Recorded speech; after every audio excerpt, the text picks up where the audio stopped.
usurper ton ministère. ntago nshaka kugutesha umwanya Peut-être wawe que si tu viens chez moi, wenda nuzi il iwanjye y a des gens qui vont commencer à parler. hari abantu bazatangira Ils vont dire kukuvuga que tu es rentré dans la maison d'un non-juif. bavuge yuko winjiye mu Mais nzu moi, je y'umunyamahanga veux juste que tu dises quelque chose seulement. ariko icyo nshaka ni kimwe vuga Je sais gusa que si tu dis, ndavuga même n'utegeka si tu es ici, nubwo uri hano et mon serviteur est à l'autre côté de la ville, n'umugaragu wanjye je ari mu wundi sais mugi qu'immédiatement il va être uwo guéri. mwanya arakira J'aimerais donner ce point. nshaka kuvuga iki kintu La parole, ijambo la ry'Imana parole de Dieu, ijambo la ry'Imana parole qui sort, ijambo alléluia, ryije n'est pas limitée ou bien n'est pas soumise à la distance. ntabwo ryita ku abantu bari En d'autres mots, mu yandi magambo je suis ici à Montréal ndi hano muri et Montreal je peux parler, ndashobora kuvuga je peux déclarer la parole de Dieu. ndashobora kwatura ijambo ry'Imana Gloire à Dieu. haleluya Sur quelqu'un qui est à Bujumbura, ku muntu uri ou bien Bujumbura quelqu'un qui est à Kayanza, ku muntu uri ou mu bien Kayanza quelqu'un qui est à, je ne sais pas, Kigali, McMasterville, quelqu'un qui est à umuntu uri i Chicoutimi. Kigali umuntu uri Shikutimi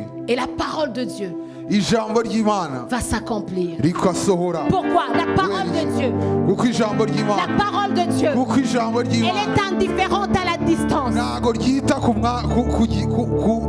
ahantu kure Parce qu'il y a quelqu'un qui aurait dit, kuko hari umuntu wavuga ngo viens Jésus, ngwino Yesu tu vas parler dans la même chambre. uraza kuba uri kumwe nawe Tu mu vas parler cyumba dans la chambre. uramwaturira uravuga ijambo ariko uri mu cyumba kimwe nawe Tu vas le dire dans la chambre. urabivugira mu cyumba arimo Des fois, ça arrive birashika que quelqu'un va te dire, ko umuntu ashobora kubwira tu ngo dois venir ukwiriye kwiyizira prier pour moi. ugansengera Alors en fait, quand tu étais au téléphone, kandi igihe wari uri tu kuri lui as dit, telefone reçois la guérison au wamubwira nom ngo de akira Jésus-Christ. gukira kwawe mu izina Bien rya aimé, Yesu au téléphone, kuri telefone lorsque je relâche cette parole, natuye iryo jambo c'est efficace. rirashoboye Pourquoi? Je n'ai pas parlé en mon nom. kuko si izina ryanjye J'ai parlé navuze au nom de Jésus-Christ, nakubwiye mu izina qui rya n'est pas Yesu soumis au temps. utitaye ku Il n'y a pas mwanya de barrière. nta kimwe Alléluia. kimuhagarika Pourquoi? Parce que j'ai relâché kuko la parole nasohoye de Dieu. ijambo mu ijambo ry'Imana Alléluia. haleluya Nous allons aller dans Matthieu, le chapitre 8.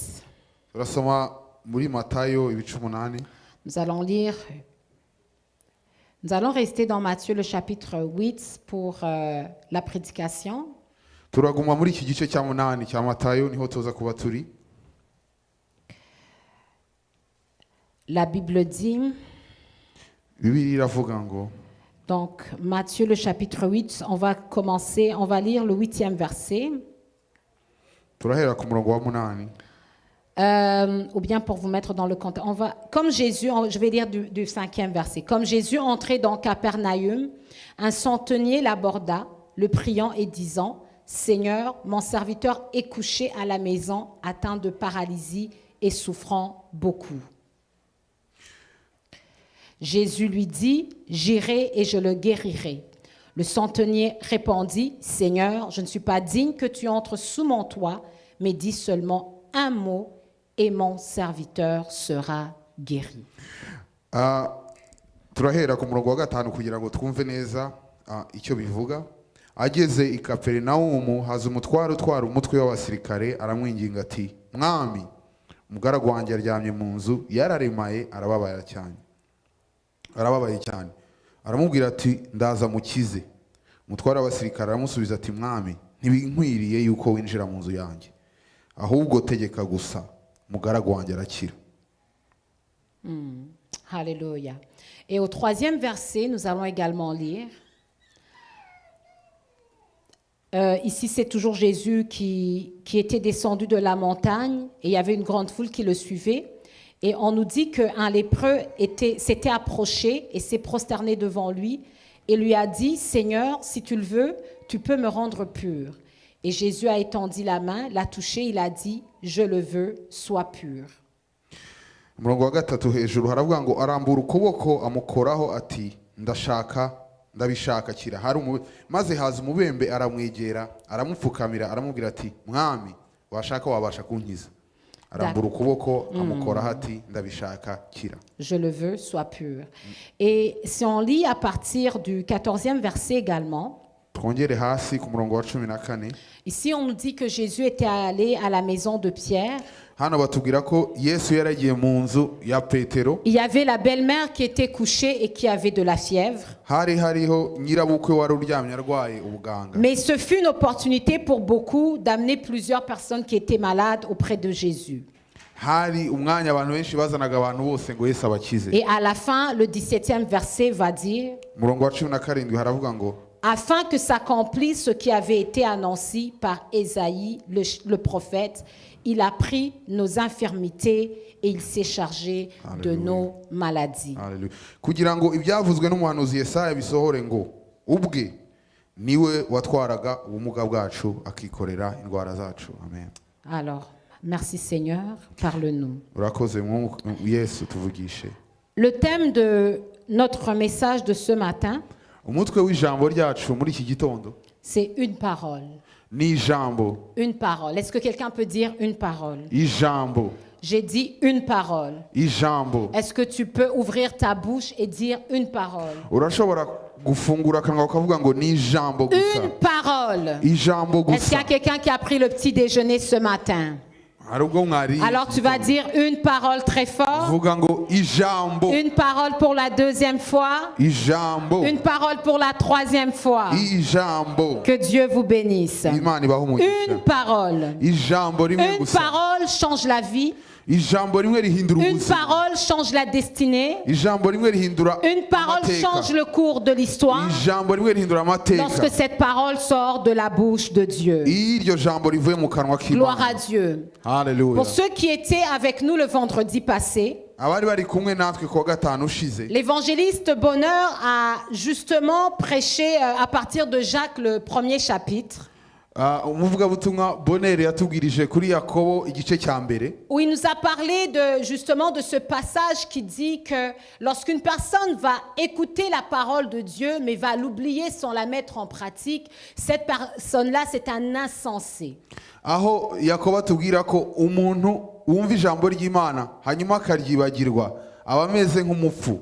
Il est comme un homme qui est parti, s'est regardé dans le miroir. Ameze nk'umuntu ugenda akireba muri miroir Il va voir son reflet, akibona, mais après quelques instants, il va l'oublier. hashira umwanya muto agahita yibagirwa uko yasaga, uko yibonye asa. Donc ici, la Bible nous dit dans Jacques le premier chapitre que la parole de Dieu c'est un miroir, que quelqu'un dise un miroir. Muri make muri Yakobo igice cya mbere atubwira ko ijambo ry'Imana ari nka miroir. C'est pour cela que la Bible nous dit dans 2 Timothée le chapitre 3 le verset 16 que toute parole est inspirée de Dieu.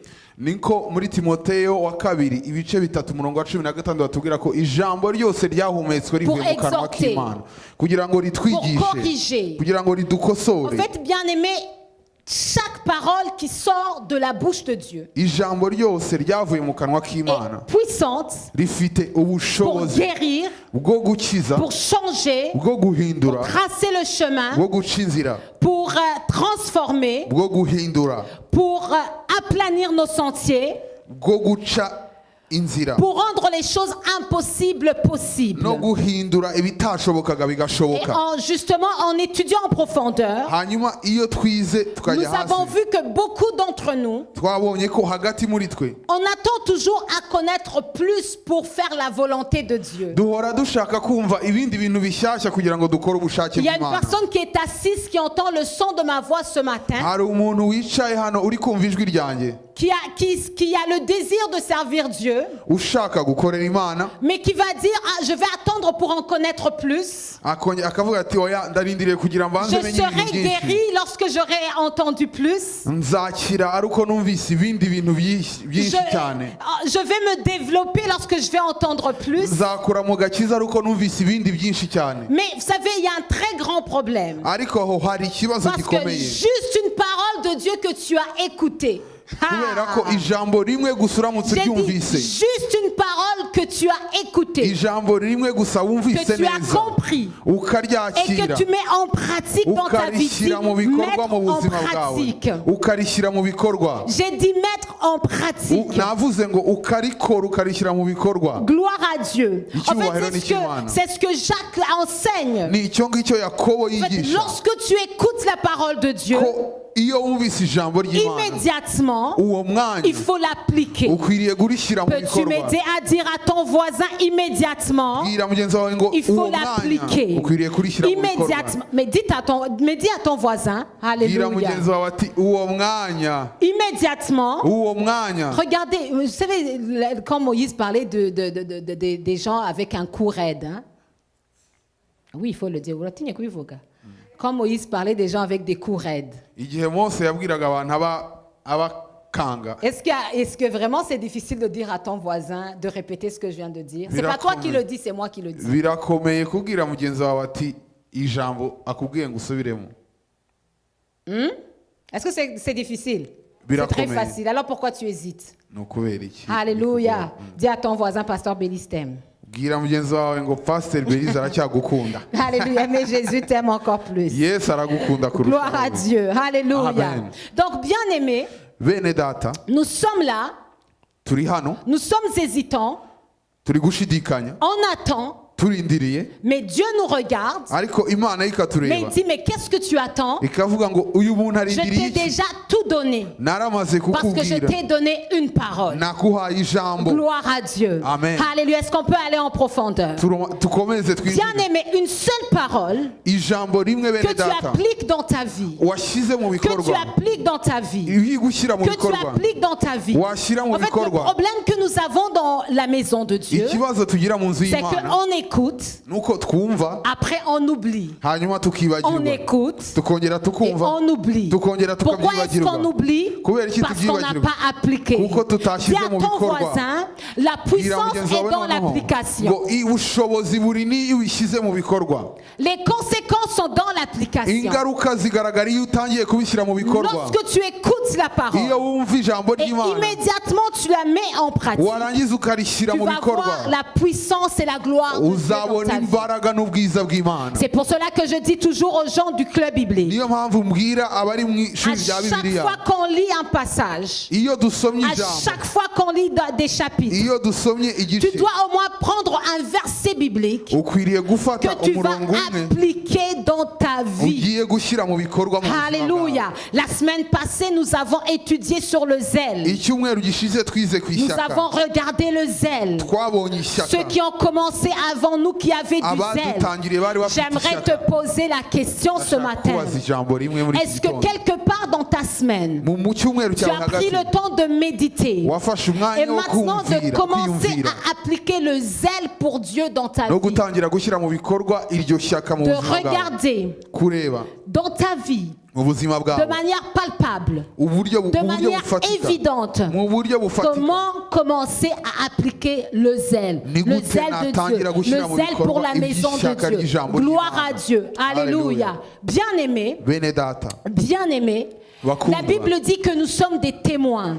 bibiri ivuga yuko turi abahamya La Bible dit que c'est nous qui devons attester de la véracité de ce que nous prêchons. ni twebwe dukwiriye kuba ubuhamya bw'ibyo tubwiriza Gloire à Dieu. Amen. Et pour être des témoignages, kugira ngo tuhinduke pour ubuhamya avoir des témoignages, kugira ngo tugire ubwo nous buhamya devons appliquer la parole de dukwiriye Dieu. gushyira mu bikorwa iby'ijambo Alléluia, la ry'Imana parole de Dieu. Ijambo En d'autres ry'Imana. mots, si tu te bornes à l'écouter dimanche après dimanche, mu yandi magambo niba wowe unyuzwe gusa no kuza ukumva mais ugakomeza tu kumva n'appliques ukumva rien dans ta vie, ariko ntugire na kimwe ushyira mu après tu bikorwa vas être frustré. hanyuma ukababara Tu vas dire, mais Dieu n'agit pas dans ma vie. ukavuga ngo imana nta na kimwe iri Alors gukora que mu Dieu buzima te bwanjye regarde, mu gihe imana Il dit, mais ikureba mon ami, bikavuga ngo mwene J'ai mugenzi agi. wanjye j'ai envoyé ma parole. narakoze nohereza ijambo ryanjye J'ai envoyé ma parole. nakoherereje Je ijambo t'ai donné ryanjye ma parole. naguhaye Mais ijambo la ryanjye question est à savoir qu'est-ce que tu es en train de faire avec la ariko parole ikibazo ni que tu as kimwe reçue. urimo urakora iki kubw'ijambo wakiriye Demande à ton voisin,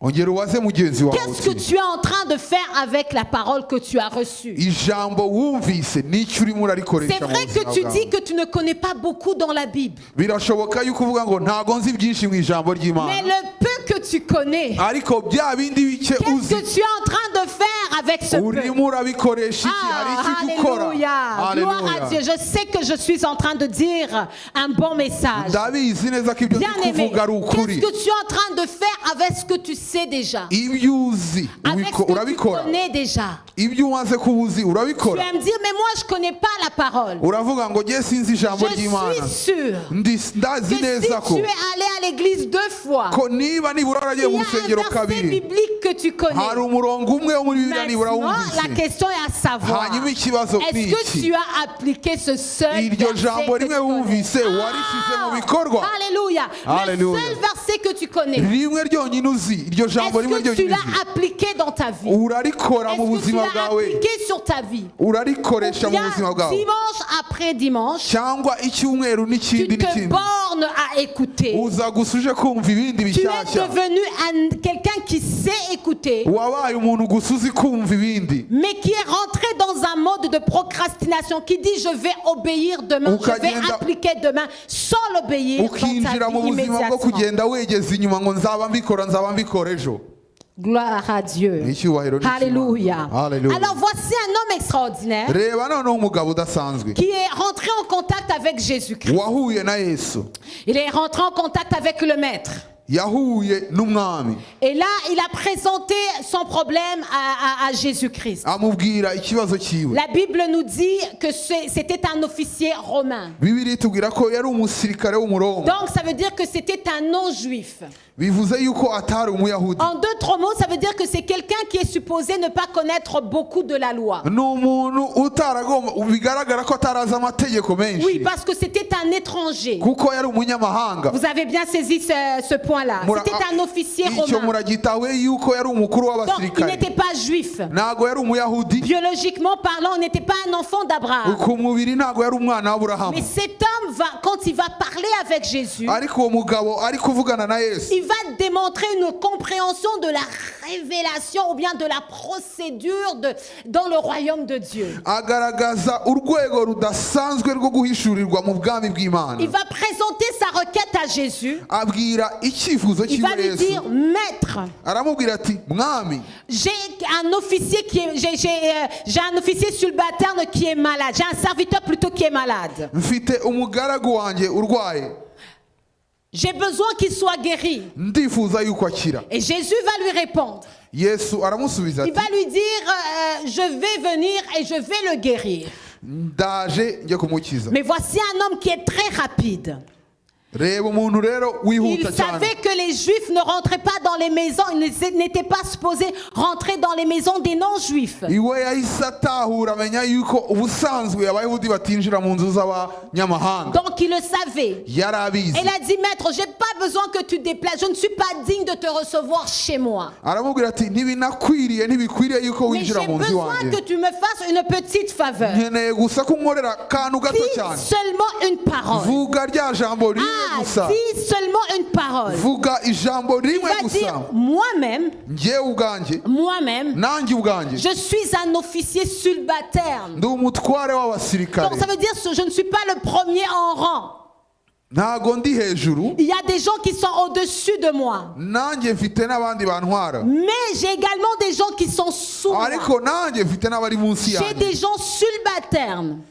mfite abari Et munsi lorsque je yanjye dis à ces gens, iyo mbabwiye iyo ngize icyo va, mbategeka ils s'en vont. iyo mbabwiye ngo genda baragenda Alléluia. Donc ce monsieur avait compris l'autorité. Que quelqu'un dise uwo mugabo l'autorité. yari azi ubutware icyo ari cyo Parce qu'il faut comprendre, lorsqu'on parle de la parole, kuko iyo tuvuze ijambo c'est que la parole représente l'autorité. Que quelqu'un dise ijambo représente l'autorité. rigaragaza ubutware Gloire à Dieu. amen Alors bien aimé, bene data lorsque tu as compris ça, iyo icyo gitahuye ta vie change. amateka yawe Ta arahinduka vie change. ubuzima bwawe Non, buhera ko j'ai dit ta bugahinduka vie change. ubuzima bwawe J'ai burahinduka dit ta vie change. ubuzima bwawe buhera ko J'ai dit ta vie bugahinduka change. ubuzima Alléluia. bwawe burahinduka Donc c'est une affaire d'autorité. ni ubutware ni C'est une igikorwa cy'ubutware affaire de savoir avec qui tu es en face. ni ukumenya ukubwiye uwo ari we n'uwo uri imbere ye Gloire à Dieu. Amen. Donc ce monsieur savait comment les choses fonctionnent. uwo mugabo yari azi uburyo ubutware bukora C'est pour cela que Jésus a dit, niyo mpamvu yesu yavuze je ngo n'ai jamais vu en Israël un homme avec une si grande foi. aravuga ngo sindabona muri isirayeli yose umuntu ufite ukwizera Parce nk'uku que ce monsieur avait compris kuko uyu mugabo yari yatahuye qu'il ko n'avait pas besoin que Jésus soit là physiquement. ko adakeneye ko yesu aza bakaba bari kumwe Qu'il mu nzu soit ye. là physiquement. ko aba ari kumwe nawe Parce qu'il y a bigaragara quelqu'un qui est ici, kuko hano hari umuntu qui pense qu'il va voir son miracle. arindiriye ko abona Je ne igitangaza sais pas cye par quelle sorte de phénomène. habaye ibintu bidasanzwe Alors que la chose est simple. Dis à ton voisin, mu c'est gihe hari simple. ibintu byoroshye cyane Juste la parole de Dieu. ijambo ryonyine Juste ry'imana une parole qui sort de la ijambo bouche rimwe de Dieu. rivuye mu kanwa Mes k'imana chers amis, bene data mes chers inshuti amis, zanjye lorsque tu es en train de prier, iyo urimo urasenga lorsque tu es en train de iyo prier, urimo urasenga et immédiatement, hanyuma il y a une parole de Dieu hakaba ijwi qui ry'ijambo envahit ton esprit. ijwi ry'imana riza muri Alléluia. wowe Bien-aimé, Mwene en fait, data. tu viens d'avoir la réponse à ta maladie. ubonye Tu igisubizo viens d'avoir cy'indwara la yawe réponse à ton ubonye problème. igisubizo cyawe uwo Pourquoi? Parce mwanya que la Bible dit dans les psaumes 107, kuko bibiri ivuga muri Dieu zaburi a ijana na cumi na envoyé sa karindwi parole et les a ko guéris. uwiteka yohereza ijambo ryayo Lorsque tu rikadukiza reçois la indwara parole de Dieu, iyo wakiriye ijambo la ry'imana parole de Dieu transporte ijambo ry'imana tes rizanana grâces. La ubuntu parole de Dieu transporte la pluie. rizanana imvura La parole de Dieu transporte la percée. ijambo ry'imana rizana gucirwa inzira C'est pour cela que la Bible nous dit dans Ésaïe le chapitre niyo 55, mpamvu muri yesaya ibice 55 cette parole ne peut jamais être relâchée et il n'y a pas d'effet. iryo jambo ntirishobora La kumanukira parole ubusa de Dieu ijambo ry'imana porte toujours de l'effet. rizana impinduka Alléluia. buri gihe La parole de Dieu ijambo ry'imana est efficace. rirashoboye. Alléluia. La parole de Dieu ijambo ry'imana suffit pour changer ma vie. rirahagije Mais guhindura maintenant, ubuzima alléluia, la question, ariko ikibazo ni est-ce kimwe que tu gusa es prêt à te saisir de cette parole? ikibazo ni kimwe uriteguye kwakira iryo jambo Je répète, est-ce que tu es prêt à te saisir de cette parole? uriteguye kwakira iryo jambo Est-ce que tu es prêt à te saisir de cette hari parole? ubwo ushoboye Alléluia. uriteguye Et de dire kubyakira tout simplement, il est écrit.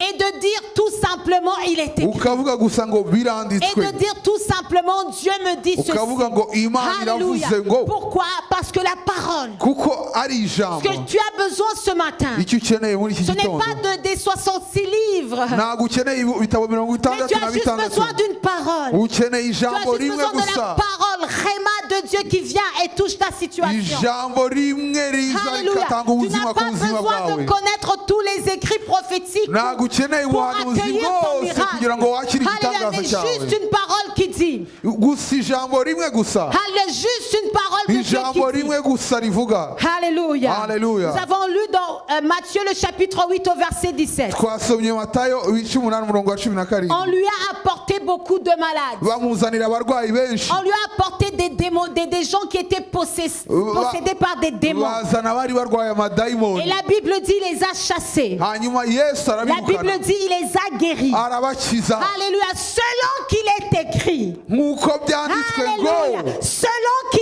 est écrit. kugira ngo Dis à ibyanditswe bivuga quelqu'un à ngo côté de toi. bwira mugenzi C'est wawe une affaire de selon qu'il est écrit. bwira mugenzi wawe ngo niko byanditswe C'est une affaire de c'est selon qu'il est écrit. ni ibijyanye n'ibyanditswe Parce qu'il est écrit. kuko byanditswe ngo Alléluia. Qu'il a pris nos infirmités. ubwe uwe Il s'est chargé de nos maladies. uwe niwe watwaye Je indwara n'ai pas zacu besoin de voir, je ne sais pas quoi, une montagne de quoi. ntabwo nkeneye umusozi Mais ce cyangwa que je sais, c'est que cette parole seule icyo nzi cyo ni uko iryo jambo suffit pour me ryonyine guérir. rihagije kugira ngo Suffit pour me rinkize kugira ngo guérir. rinkize Les brequettes Oh, satalaba. riaraba. Juste selon qu'il iryo est jambo écrit. ryonyine Il est écrit qu'il a biranditswe fait de moi la tête et non la queue. nzaba umutwe C'est pour sinzaba cela umurizo. que Niyo même mpamvu si je suis en train de traverser une saison niyo naba ndi difficile dans ma guca mu vie, buzima je me bukomeye lève le matin. ndahaguruka mu Je loue gitondo Dieu. ngahamya Alléluia, je dis Imana selon qu'il est écrit, Nk'uko je suis la byanditswe, tête kuko ndi et jamais umutwe, la queue. ntazaba Je umurizo. suis en haut Ndi et hejuru, jamais en sinzajya bas. hasi. En fait, c'est vrai que je sens que je suis malade, mais la Bible dit, Ariko ijambo, j'ai été guéri. narakijijwe. Alors je n'ai pas besoin de sentir peut-être Ntabwo des nkeneye frissons, kumva ibindi. mais je sais seulement qu'il est écrit. Ndabizi yuko Il est écrit byanditswe que je suis guéri. ko nakijijwe. Alléluia. Alléluia. Lekete Satan. haleluya Alléluia. Amen. Il est écrit que je suis guéri. biranditswe Alors yuko je suis yikoreye guéri. indwara Il est zacu. écrit que, Alléluia, Biranditswe ko c'est une bénédiction de se marier que Dieu donne. N'umugisha Alors je sais wo que je kubaka me marierai. umwana wayo, Ah, que nzubaka. quelqu'un dise vuga Alléluia. ngo haleluya La parole de Dieu ijambo est ry'Imana oui et amen. ni yego na J'aimerais te amen dire, bien-aimé, Ndashaka kukubwira ngo personne, nta aucune muntu n'umwe, circonstance nta ne kintu na peut kimwe résister à la parole gishobora de Dieu. guhagarara imbere Les y'ijambo portes fermées ry'Imana. s'ouvrent Imiryango à la mention de irakinguka. la parole de Dieu. Ijambo ry'Imana Lorsque tu es en rimanutse. face de verrou, Iyo uri imbere, déclare la parole de atura Dieu. ijambo. Dis ce que la Bible dit. Niko ijambo ry'Imana Lorsque tu es dans la vallée de l'ombre et de la Waba mort, uri mu gicucu qu'est-ce que la cy'urupfu? Bible te Bibiliya dit? ivuga iki? La Bible te dit qu'il est avec Ivuga toi. yuko ari La kumwe Bible te nawe. dit qu'il ne te lâchera pas. Atazakureka. La Bible dit qu'il est en train de te conduire Arimo vers arakuyobora. de verts pâturages. Amu- Est-ce qu'il mu- fait mu nuit bwatsi aujourd'hui? bwiza. Haleluya. Est-ce qu'il fait nuit aujourd'hui? Est-ce qu'il fait nuit burije. aujourd'hui?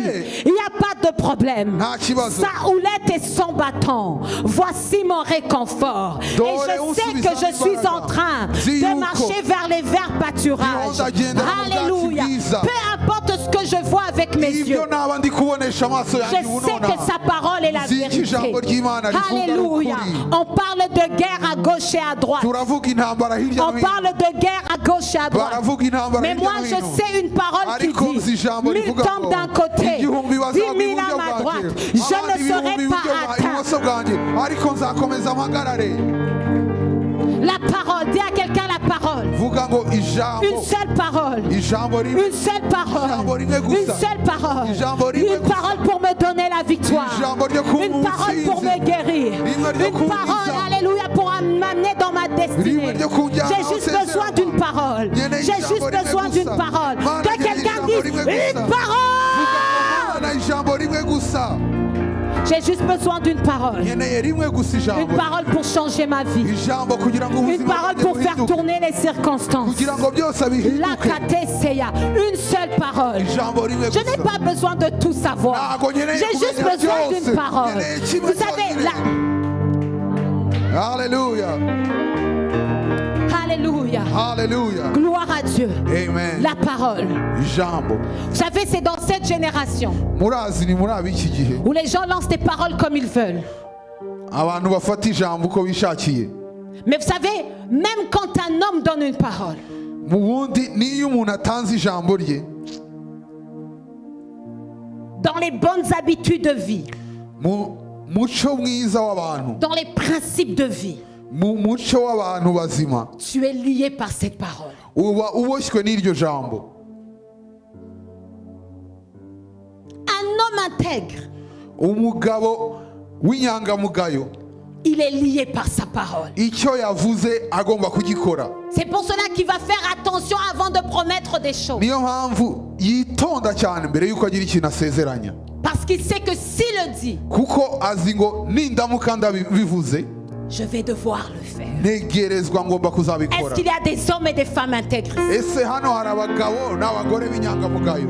Une personne intègre umuntu w'inyangamugayo fait attention aux paroles qui sortent de sa bouche. yitonda mbere y'uko agira icyo avuga, Parce qu'il comprend que donner sa parole, kuko azi neza yuko C'est naramuka puissant. asohoye iryo jambo bifite c'est ubushobozi. pour cela que même la Bible niyo mpamvu na Bibiliya ivuga ngo, nous dit de faire attention aux paroles qui sortent de nos bouches. niyo mpamvu na Bibiliya idutegeka kwitondera ibyo Parce que tuvuga, les paroles que nous relâchons, kuko amagambo tuvuga, les paroles que nous relâchons, kuko amagambo twatura, la Bible dit, Bibiliya iravuga ngo ce n'est pas ce qui rentre dans un homme qui va le ibyanduza souiller, umuntu si ibimwijira mais c'est ce imbere, qui va sortir de sa bouche qui ahubwo va le détruire. n'ibimusohokamo bimwanduza.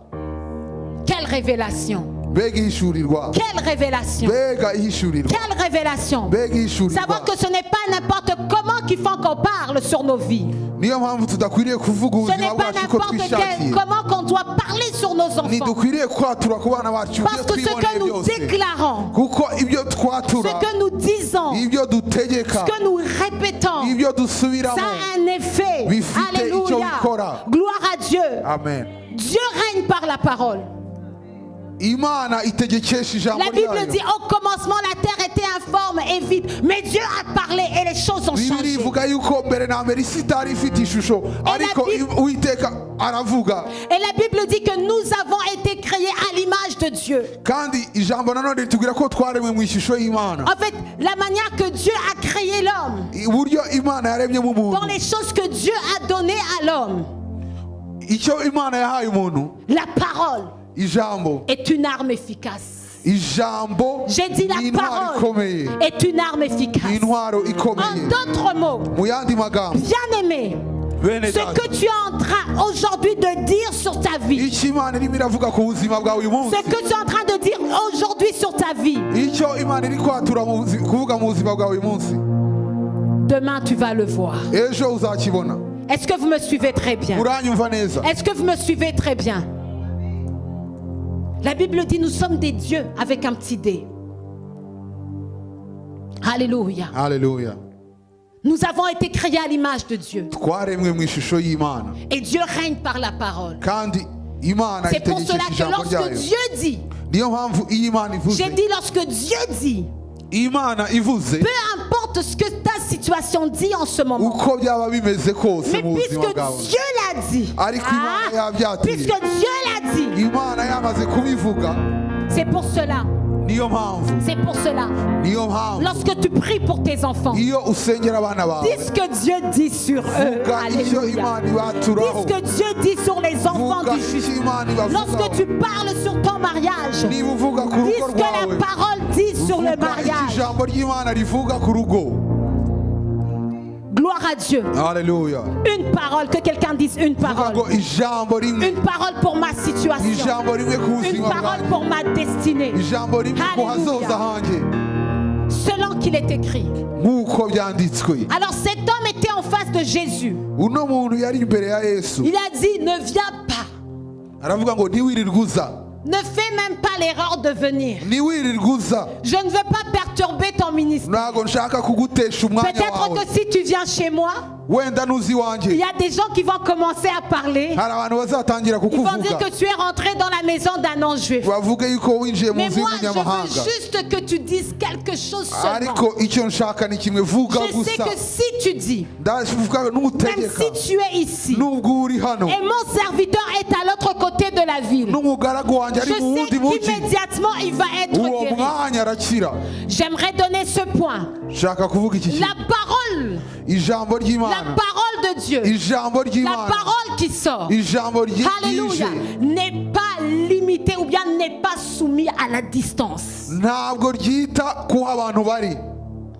En d'autres mots, Mu yandi magambo, je suis ici à Montréal ndi hano muri Montreal, et je peux parler, ndashobora kuvuga, je peux déclarer la parole de Dieu. ndashobora kwatura ijambo ry'Imana. Gloire à Dieu. Haleluya. Sur quelqu'un qui est à Bujumbura, Ku muntu uri ou bien Bujumbura, quelqu'un qui est à Kayanza, Ku muntu uri ou mu bien Kayanza. quelqu'un qui est à je ne sais pas, Kigali, McMasterville, quelqu'un qui est à umuntu uri i Chicoutimi. Kigali, umuntu uri Shikutimi, Et la parole de Dieu ijambo ry'Imana va s'accomplir. rikasohora. Pourquoi? La parole de Dieu.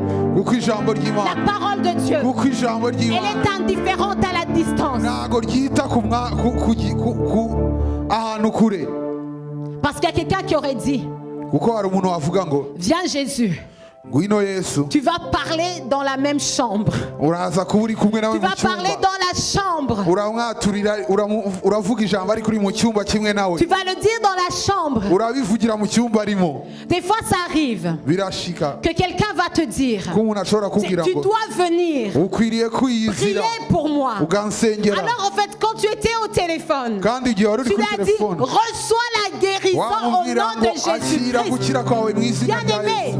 au téléphone, kuri telefone lorsque je relâche cette parole, natuye iryo jambo c'est efficace. rirashoboye Pourquoi? Je n'ai pas parlé en mon nom. kuko si izina ryanjye J'ai parlé navuyemo au nom de Jésus-Christ, nakubwiye mu izina qui rya n'est pas Yesu soumis au temps. utitaye Il ku n'y a pas mwanya de barrière. nta kimwe Alléluia. kimuhagarika Pourquoi? Parce que j'ai relâché la parole de Dieu.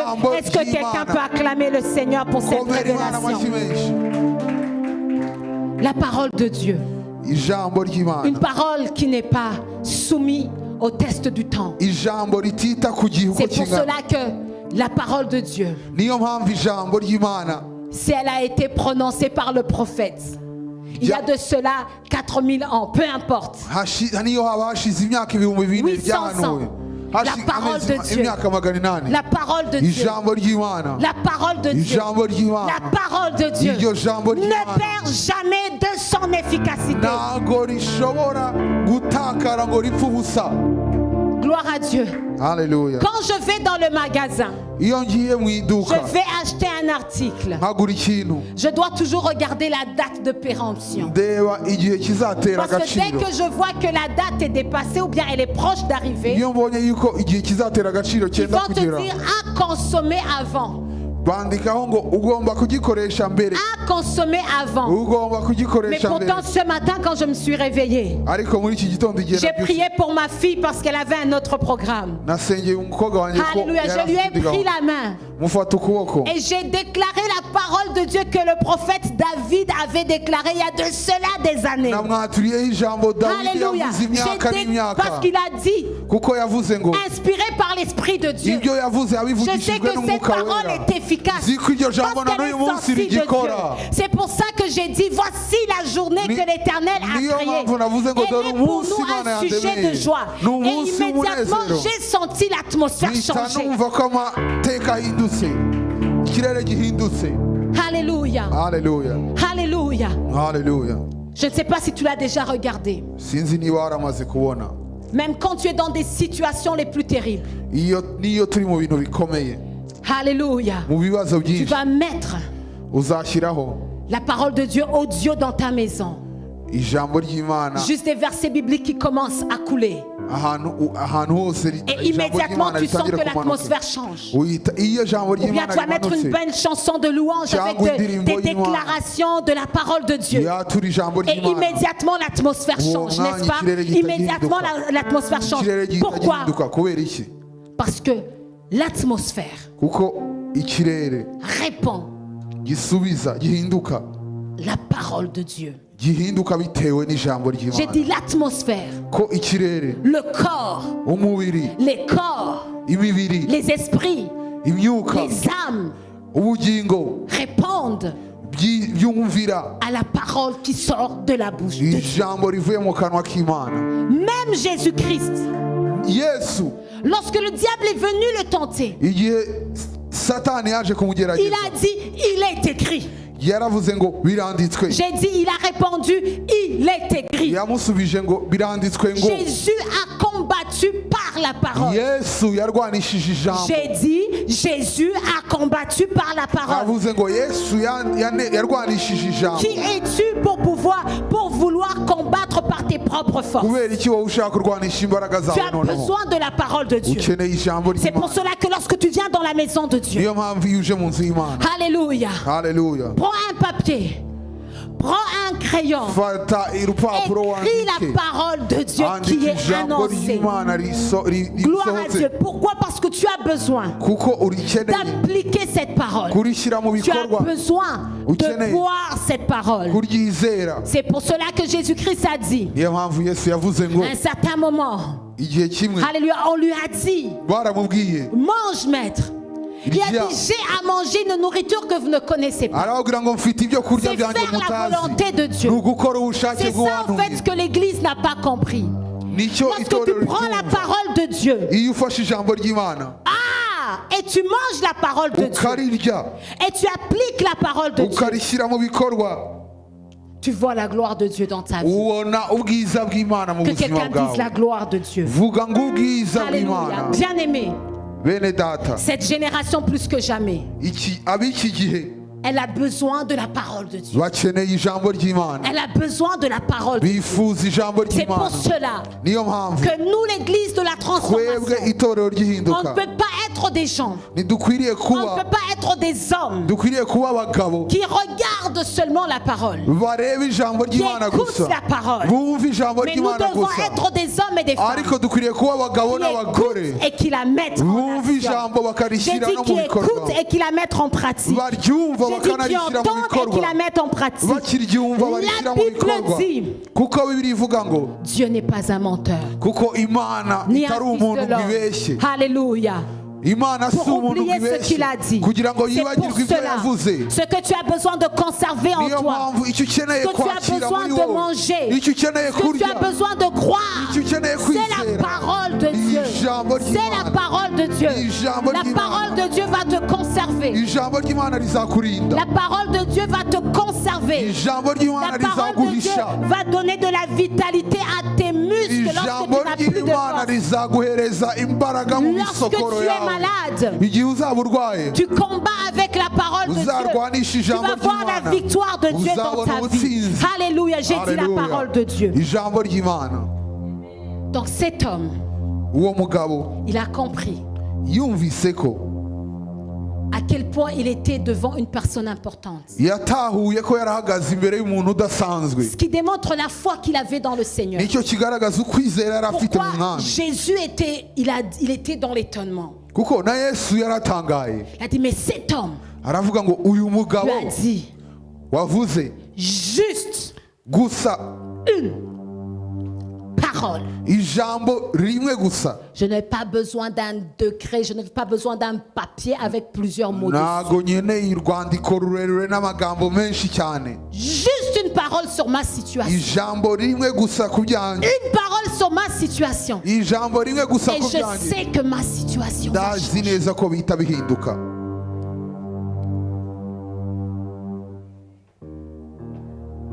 Parce que c'est cette parole qui va sortir de toi. Kuko iryo jambo riva muri wowe C'est une parole. ni ijambo, C'est une parole ni ijambo plus puissante qu'une bombe. rifite ubushobozi kurusha une bombe, parole. ni ijambo Excellente. rishoboye, C'est une parole ni ijambo qui est porteuse de vie. ritanga ubuzima. Tu peux être assis là. Tu peux être assis là. Urashobora kuba wicaye hano Et tu dis, ukavuga uti ah, j'ai besoin d'une autre révélation. nkeneye guhishurirwa ibindi bintu byinshi, J'ai besoin d'autre chose. nshaka ibindi bintu bishya. Mais la question est à savoir, Ariko ikibazo ni iki, que tu sais déjà, ibyo uzi qu'est-ce que tu es en train de faire avec? urimo urabikoresha iki? Mais le centenier, alléluia, l'officier romain, Ariko wa mutware w'umuroma lui il est intelligent, we yari umunyabwenge, lui il est rapide. we yarihuse C'est ce qu'on cyane. voit dans la parole de Dieu. Icyo tubona mu ijambo Les ry'Imana, les gens que la Bible dit que ont été des héros de la foi, abantu Bibiliya bose ivuga ko ari intwari zo kwizera, c'était des gens qui avaient compris ni abantu batahuye ko que ce n'était pas une affaire de quantité, atari ikibazo cy'ubwinshi, ce n'est pas une affaire de longévité, atari ikibazo cy'uko igihe bizafata, juste une parole, ijambo rimwe juste gusa, un éclair, ijambo juste rimwe un gusa mouvement de Dieu, gusa, juste Imana un gukora geste rimwe de gusa, Dieu peut changer ma vie. kimwe cyonyine byahindura ubuzima bwanjye. Alléluia. Haleluya. Faites le royaume de Dieu. Ubwami bw'Imana, La Bible dit que ce sont les violents qui s'en emparent depuis le royaume, depuis le temps de Jean-Baptiste. ni abahigana babwinjiranamo ubutwari En fait, ce sont des gens kuva ku gihe cya Yohana qui n'ont pas Umubatiza. le temps de jouer. Abo ni abantu Ce badafite sont des umwanya wo gens qui sont gukina, rapides. ni abantu bihuta, Ceux qui disent, vous restez là, je ne sais pas. bavuga ati mwebwe Mais nimukora moi, ibyanyu, j'ai déjà reçu une parole. ariko njye namaze Alléluia. kwakira Et ça ijambo me suffit. rirahagije. Je vous ai raconté cette histoire de ce pasteur-là. namaze kubabwira inkuru y'uyu mupasiteri. Il a prêché le même message pendant des mois et des mois. Yabwirije ijambo rimwe amezi Les n'amezi, gens se sont énervés. abantu batangira Mais kurambirwa. pasteur, est-ce que tu ne lis rien d'autre dans la Bible? Baravuga ati ariko pasiteri nta bindi bintu wowe ujya usoma, Pasteur, tu es devenu paresseux. usigaye uri umunebwe, Tu ne fais plus d'études. ntabwo ugisoma ijambo Parce que ry'Imana, tous les dimanches, kuko buri cyumweru tu nous répètes tout le temps la même chose. usigaye uza ukadusubiriramo ibintu Et bimwe le bimwe pasteur bimwe. a dit, Hanyuma je pasiteri vais aramubwira ati continuer à le répéter ati nibyo nzakomeza kubabwira jusqu'à ce que kugeza igihe je vois que vous l'avez compris. nkabona ko Comment mwabyumvise. est-ce que je vais savoir que vous l'avez Ni compris? gute nzamenya ko C'est que mwabyumvise? vous avez commencé à l'appliquer dans vos vies. nimutangira kubishyira mu bikorwa. Gloire à Dieu. Amen. Gloire à Dieu. Haleluya. On veut qu'on nous dise, turashaka ko batubwira tu as été à l'église le dimanche. wari uri ku rusengero, twari turi ku rusengero ku Le cyumweru, lundi, tu as écouté notre prédication. ku wa mbere uza kumva n'irindi Le jambo, mardi, tu as écouté notre ku wa kabiri prédication. wumva n'irindi, Le mercredi, tu as écouté un autre ku wa gatatu prédicateur. wumva n'undi Et tu dis, muvugabutumwa, Seigneur, mais ma vie ne change pas. ariko ukabona ubuzima bwawe Mais budahinduka. la question est, Ikibazo ni ce kimwe, que tu entends, hirya ujya la wumva parole de Dieu que tu lis, ijambo ry'Imana qu'est-ce que usoma, tu as appliqué? ni ibihe Qu'est-ce washyize mu que tu as bikorwa, reçu? ni ibihe Qu'est-ce que waki- tu as mangé? ni ibihe wariye Qu'est-ce que mu tu as dit? byose. Je reçois Ni ibihe wavuze aujourd'hui uti, même. ndabifashe Alléluia, umwanya. parce que la parole dit. kuko ijambo ry'Imana ari ikirimbwiye. Mais toi, tu es là. Ariko wowe uri hariya Tu penses que c'est juste, c'est parce que tu connais beaucoup. kubera ko ugomba kumenya Il byinshi y a des cyane. gens Hari abantu qui, depuis 2000, kuva mu bihumbi bibiri ils disent, bavuga ngo oh mais j'aimerais entendre Dieu pour que je fasse ça. hari icyo nkwiriye kumva Imana ivuga kugira ngo J'aimerais servir Dieu, mais j'ai besoin d'entendre sa voix. nshaka gukorera Imana ariko nshaka kumva ijwi Et ryiwe. Dieu te regarde. Imana ikakureba, Tu ne vas rien entendre de plus de moi. ntacyo uzongera kumva nongeraho, Parce que même ce que tu as entendu, kuko na birya nagusabye tu ne l'as pas appliqué. ntabyo wakoze. La parole de Dieu qu'on te prêche le dimanche, Ijambo ry'Imana bakubwira ku tu ne cyumweru la reçois pas. ntabwo uryakira, Tu ne la reçois pas. ntaryo ujya wakira. Pourquoi est-ce que tu ne la reçois pas? Impamvu utaryakira ni Tu iyi, ne l'appliques pas. impamvu igaragaza ko utaryakiriye nuko utarishyize mu bikorwa. Seigneur, envoie-nous un prophète. Uwiteka twohereza umuhanuzi, Un prophète puissant. umuhanuzi ukomeye cyane. Et Dieu va dire, Imana ikavuga ngo mais je vous ai envoyé ces prophètes. umuhanuzi naramaze kumubohereza, Vous les avez tués.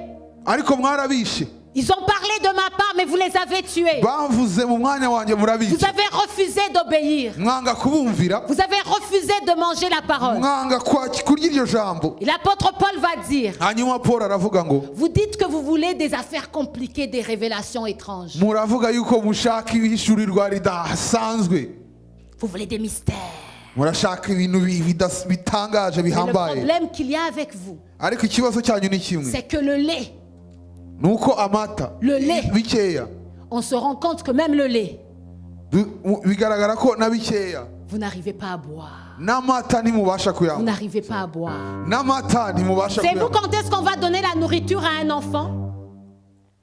C'est lorsqu'on trouve que le lait ne lui suffit plus pour grandir. Igihe utangira guhereza umwana ibyo kurya ni igihe ubona ko amata atakimuhagije, Alléluia. Alléluia. Mais l'enfant boit le lait. ariko umwana anywa amata. Mais si l'enfant ne boit pas le lait, Umwana atanywa amata ça veut dire que le problème est ailleurs. hari ikindi kibazo.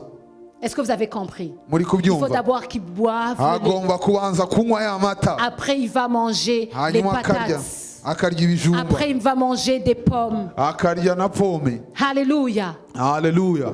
Qu'est-ce que tu fais?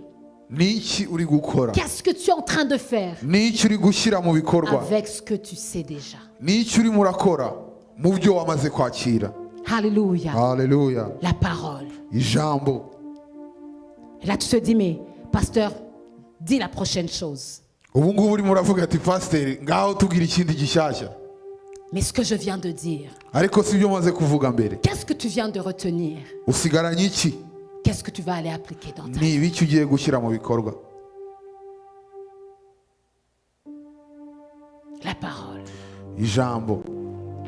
Pasteur, donne-moi un deuxième point. Pasiteri mpereza point ya kabiri. Mais le problème, c'est que le premier point, Ikibazo ni uko point ya mbere nayo est-ce que tu l'as entendu? wayumvise. Alléluia. Est-ce que tu l'as Alléluia. entendu?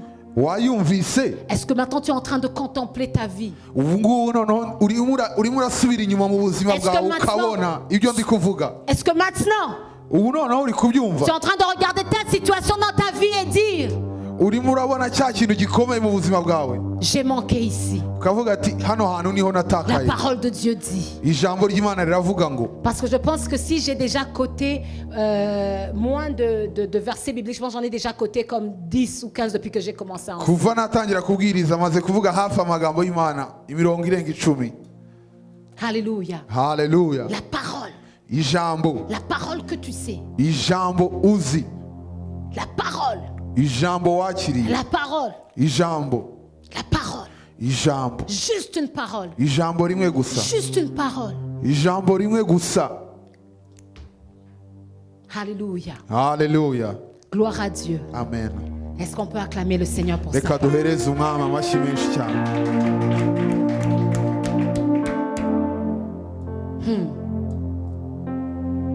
La parole de Dieu. ijambo ry'imana Une parole de Dieu. ijambo ry'imana rimwe Et la maladie va fléchir. indwara igakurwaho Une parole de Dieu. ijambo rimwe gusa Et les circonstances vont changer. ibintu bigahinduka La dernière fois, j'ai dit à quelqu'un ubushize hari umuntu nabwiye de ma famille wo mu muryango wanjye qui vient d'arriver au Canada wari ugeze muri canada et je lui ai dit, ndamubwira nti est-ce que tu vas rester ici? uzaguma hano Et il m'a dit, oh, je ne sais pas encore.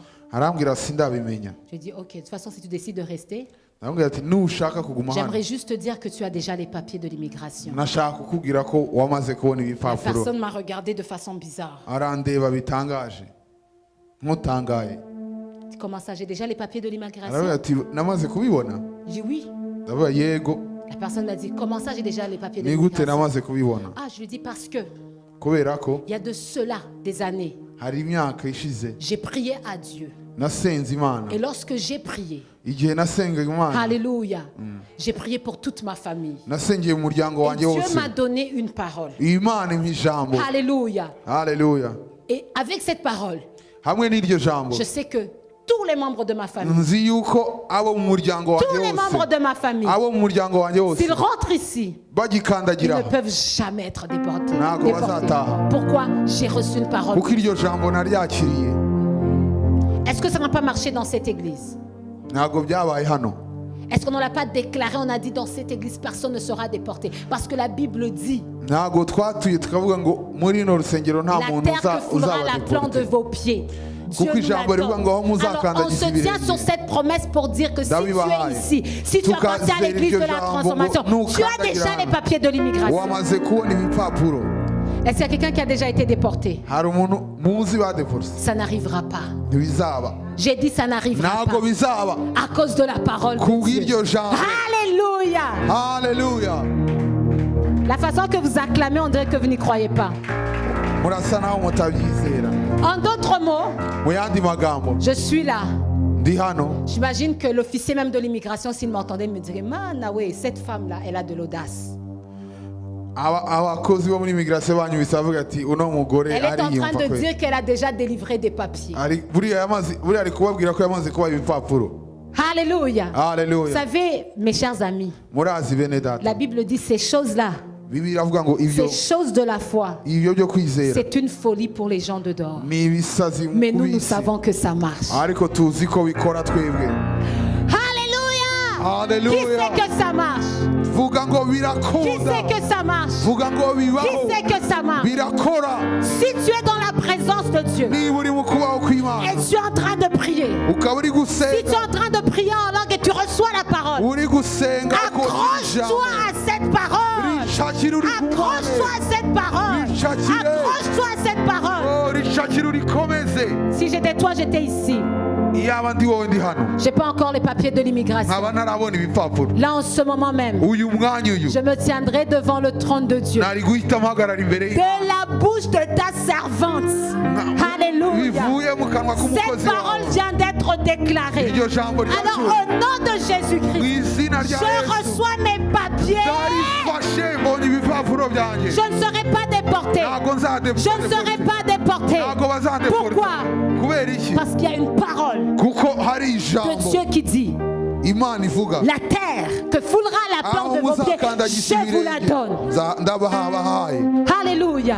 Alléluia. Et c'est une promesse. kandi ni Parce que isezerano lorsqu'on était en train de prier pour ce souci, ko iyo turimo parce qu'à turasengera un certain moment, il y avait beaucoup qui n'avaient pas de papier. kuko hano Et on s'est tenu sur cette parole. turizera iryo Et la jambo parole a produit du fruit. kandi iryo jambo ryeze Parce que la imbuto parole de Dieu ne vient jamais pour rien. kuko ijambo ry'imana La ntabwo parole rishyira de ubusa Dieu est efficace. ijambo ry'imana La parole de Dieu produit du résultat. ijambo ry'imana La parole de Dieu produit des papiers.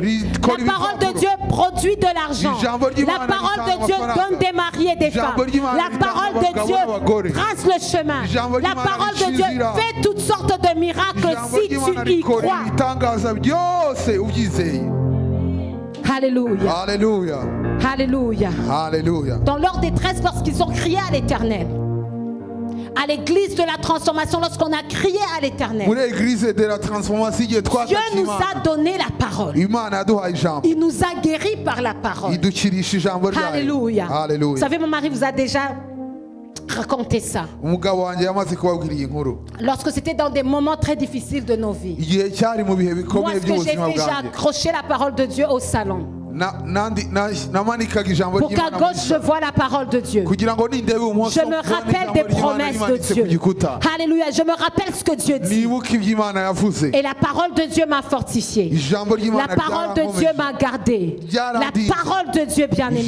Une parole qui sort de la bouche de Dieu ijambo change la vie. ry'imana rivuye mu kanwa k'imana rihindura ubuzima Tu n'as pas besoin d'être un docteur en théologie ntabwo ukeneye kuba umudogiteri pour voir mu des ijambo miracles ry'Imana. s'accomplir. kugira ngo utangire Tu kubona as juste ibitangaza besoin d'une parole. ukeneye ijambo rimwe De gusa faire confiance en cette parole. wizere iryo jambo D'obéir à cette parole. uryumvire Et tu vas voir ta vie changer. uzabona ubuzima bwawe buhinduka Qu'est-ce que tu as besoin? n'icyo ushaka Alléluia. C'est de croire en cette parole. ni ukwizera iby'iryo Et jambo d'obéir à cette parole. ukaryumvira Ne résiste pas à la parole de Dieu. nturwanye Sois comme un enfant. mere nk'umwana Sois têtu. wemere L'entêtement est permis lorsqu'on parle de la parole de Dieu.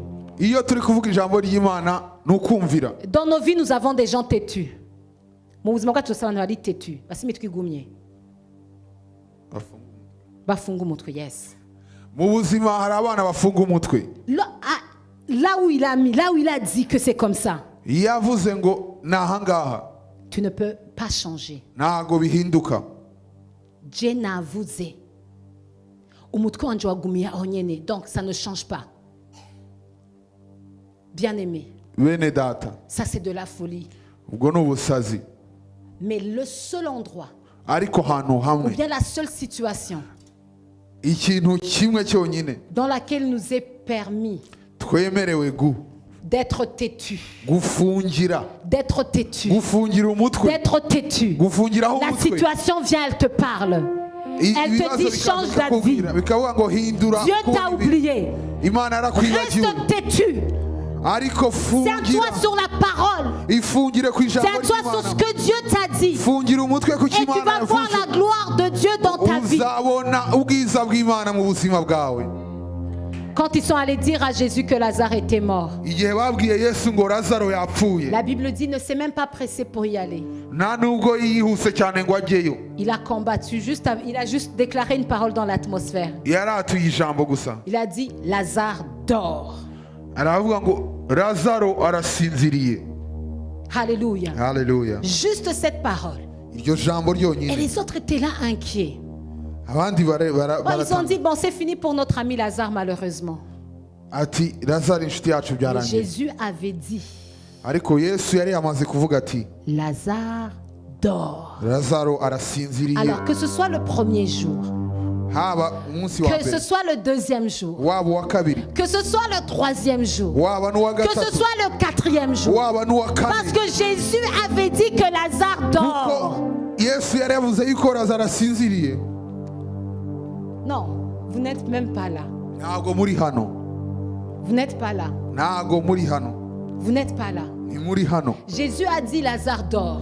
Yesu yaravuze ngo Lazaro arasinziriye. Que ce soit le premier jour, haba umunsi wa mbere, que ce soit le deuxième jour, haba uwa kabiri, que ce soit le troisième haba jour. n'uwa gatatu, Parce qu'il avait dit que Lazare dort. kuko yari yavuze ko Lazaro asinziriye.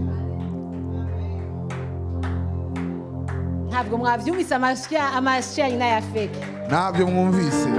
Jésus avait dit Lazare dort. Yesu yari yavuze Jésus ko n'avait pas dit qu'il était mort, il a dit il yaravuze dort. ngo arasinziriye. Et lorsqu'il est arrivé, il aragenda a rencontré sa sœur. abona Oui, mushiki we. je sais, il se réveillera le dernier jour. Ati, Non, ndabizi Jésus yuko a dit, j'ai dit, azazuka. il dort présentement, je vais ndavuga le réveiller. arasinziriye ngiye kumukangura. En d'autres mots, Mu yandi magambo, ce que la parole dit, icyo ijambo rivuga nuko c'est ça. nicyo. J'ai dit c'est ça.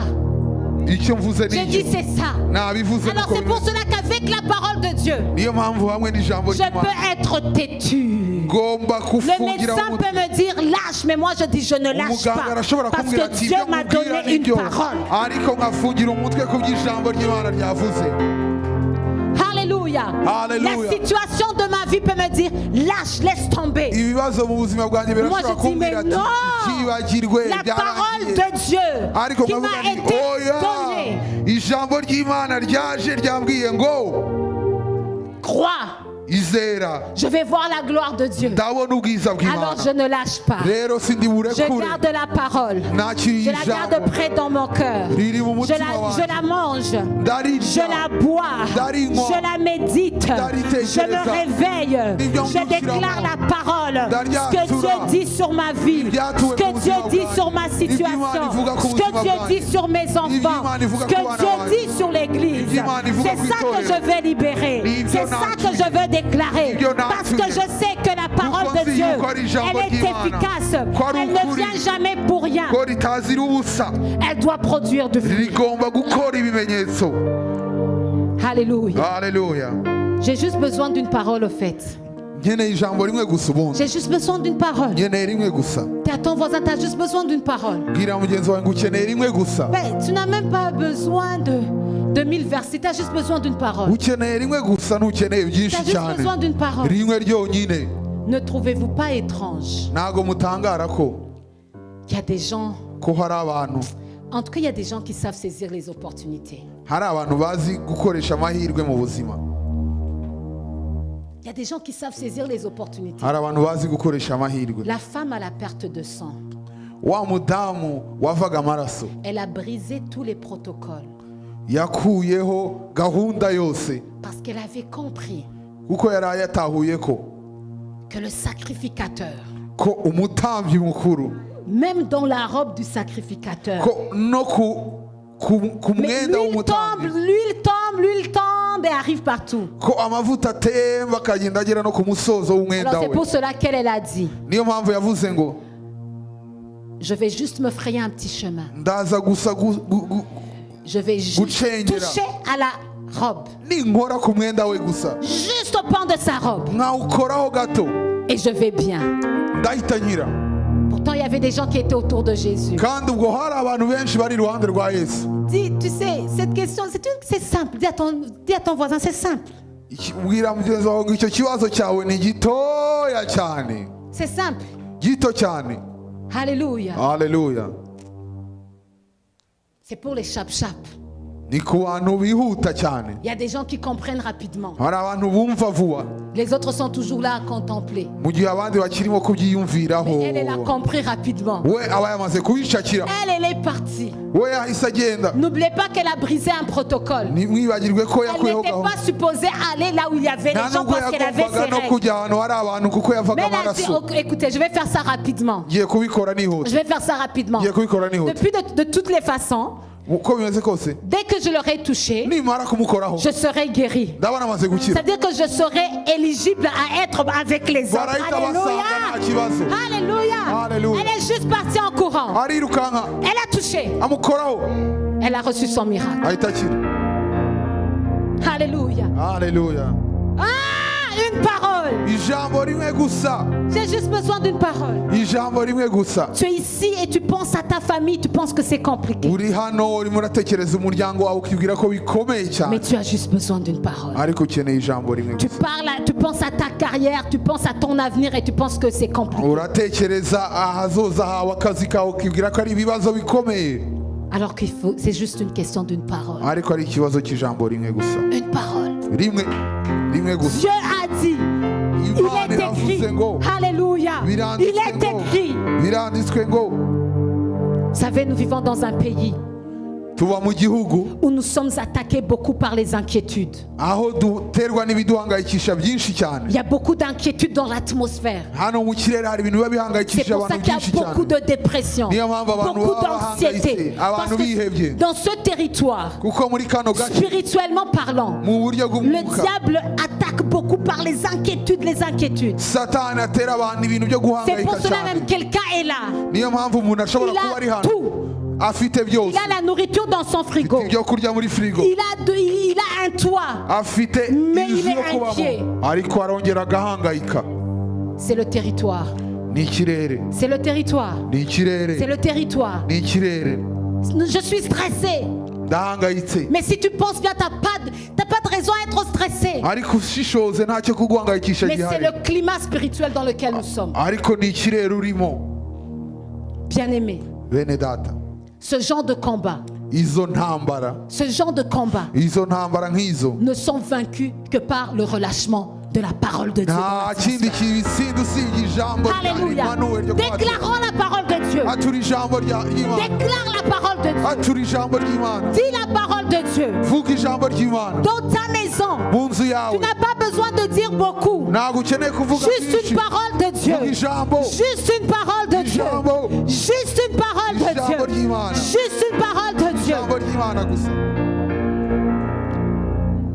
Même si tu te réveilles seulement, nubwo wabyuka gusa tu dis moi ukavuga ngo njyewe et ma maison, n'inzu yanjye nous servirons l'Éternel. tuzakorera uwiteka Ce territoire, ce périmètre, hano hantu c'est le périmètre des serviteurs de Dieu. aha ni mu nzu y'abakozi Alléluia.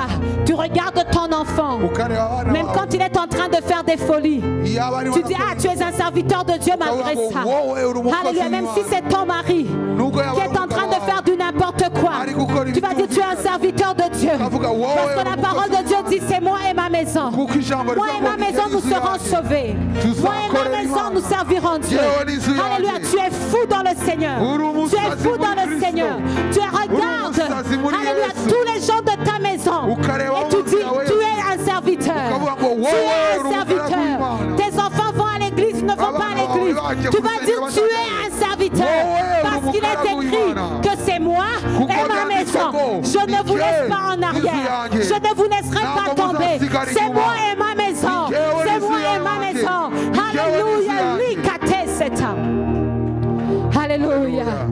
Alléluia. Un jour, j'étais là dans la maison. umunsi umwe nari mu rugo Et vous savez, comme je dis ici, on est tout le temps pressé. hano tuba duhangayitse twihuta vuba Et je regardais le temps. ndeba umwanya Et j'étais en train de penser au temps pour faire le ménage à la maison, prier, ainsi ndiho de suite, ndatekereza l'organisation. umwanya wo gukora isuku no gusenga Et là, j'ai n'ibindi. senti le Saint-Esprit me dire, numva umwuka wera ambwira mais tu ngo peux faire les deux en même temps. aravuga ngo Il urashobora m'a dit, kubikora byose icyarimwe partout où tu vas passer dans la maison. aho uri bunyure hose mu nzu Vas-y, vas-y. Déclare la parole de Dieu dans ta maison. Alléluia. Et je rentre dans la chambre d'Harry. Je suis en train de faire le ménage. Mais je fais le ménage aussi en déclarant la parole de Dieu. Je passe l'aspirateur en déclarant la parole de Dieu. Je fais le lit en déclarant la parole de Dieu. Alléluia. Je déclare la parole de Dieu. Et tu te couches et tu t'endors. La présence de Dieu est là. La paix de Dieu est là. Parce que ceux qui sont dans le Seigneur se couchent avec tranquillité. Je déclare la parole de Dieu. turi ijambo ry'Imana Laissez-les les bas. Alléluia. Alléluia. Cette chose, elle peut paraître une folie pour les autres. ibyo bintu birashobora kuba Mais je bisa sais que la n'ibisazi. parole de Dieu porte du fruit. ariko nzi ko Je ijambo sais que la ry'Imana parole de risa Dieu n'imbuto. porte du fruit. Ijambo Est-ce qu'il y a ry'Imana des risa hommes pour n'imbuto. se lever, pour dire juste une parole, juste une parole de Dieu, juste une parole de Dieu, juste une parole de Dieu, juste une parole de Dieu, juste une parole de Dieu. ijambo rimwe gusa Alléluia, juste une parole de Dieu. ijambo rimwe gusa Alléluia, maintenant tu vas élever tes mains vers le ciel là où tu es. zamura ibiganza byawe aho uri Alléluia, lisez les bas. Peut-être que tu es monté sur ces montagnes avec un souci. ushobora kuba winjiye hano uhangayitse. Alléluia. Haleluya. Nous allons résoudre le problème Icyo kibazo kigiye par la gukemuka. parole de Dieu. Twatura Alléluia, ijambo par la parole de Dieu. kubw'ijambo ry'Imana. Par la parole de Dieu. Kubw'ijambo ry'Imana. J'ai dit, Navuze ngo nous allons appliquer le médicament. tugiye gukoresha umuti. Nous allons guérir le problème. Tugiye kuvura Nous allons ikibazo. abolir le problème. Tugiye gukura iki Juste kibazo. avec une seule arme, la parole de Dieu. Hamwe n'ijambo rimwe gusa. Laisse-ta la choriste. Alléluia. Élève ta voix là où tu es. Laisse-te les cosata. Seigneur, ta parole dit dans les psaumes 107, Mwami ijambo ryawe riravuga muri Zaburi Alléluia. 107. La parole de Dieu dit dans les psaumes 107. Izaburi 107 ijambo Alors, ryawe des riravuga. fois, il y en a pour qui Hari le bamwe- diable s'entête. Il va dire, mais c'est quel verset là? Hari igihe Satani ateza umuntu ibibazo akavuga ngo ni verset iyihe. Alors c'est le psaume 107, le verset 19 et le verset 20. Izaburi 107 umurongo wa 19. Que dans leur détresse, ils ont crié à l'Éternel et délivra de leurs angoisses. Et il dit un mot et les guérit. havuga ngo Alléluia. mu mibabaro yabo bambaje Uwiteka Élève ta baramuhamagara voix, yohereza tes mains là ijambo où tu es. ryiwe arabakiza. Alléluia. Haleluya. Dis, ta parole, Seigneur, me guérit. Ijambo ryawe rirankiza Ta Mana. parole résout ce problème. Ijambo ryawe rirakemura iki Ta kibazo. parole résout ces inquiétudes. Ijambo ryawe rirakemura Les satalaba. Alléluia. Ouvre ta bouche là où tu es. fungura akanwa kawe. Alléluia. Libre kato Oh, sata. riyaraba. Les chatalaba. S'il y a une personne malade dans ta vie. Alléluia. iyo ndwara iri ku buzima bwawe. Tu dis par ses meurtrissures.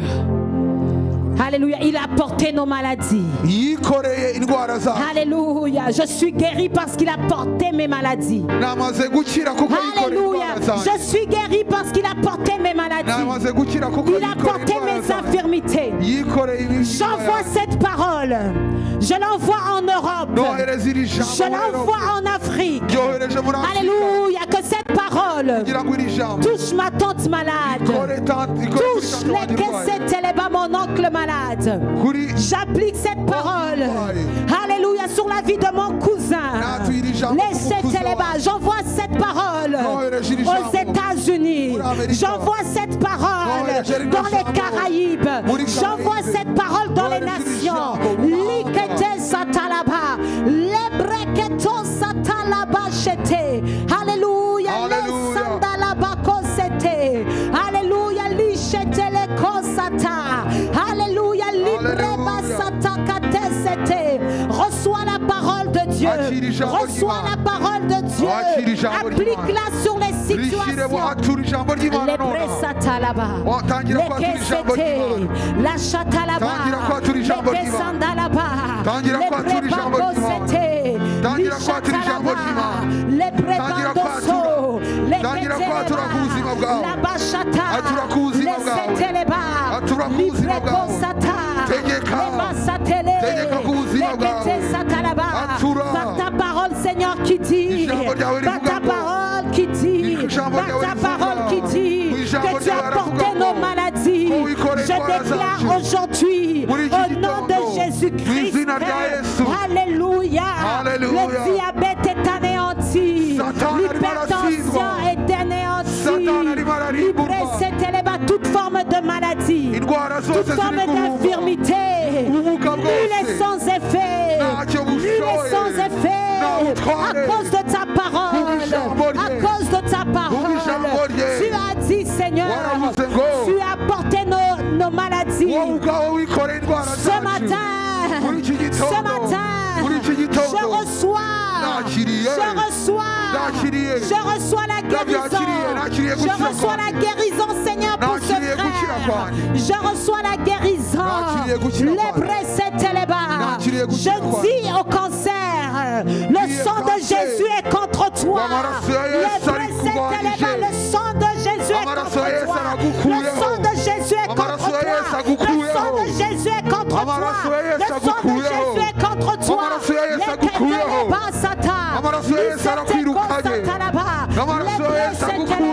J'applique le sang de Jésus sur les cellules cancéreuses.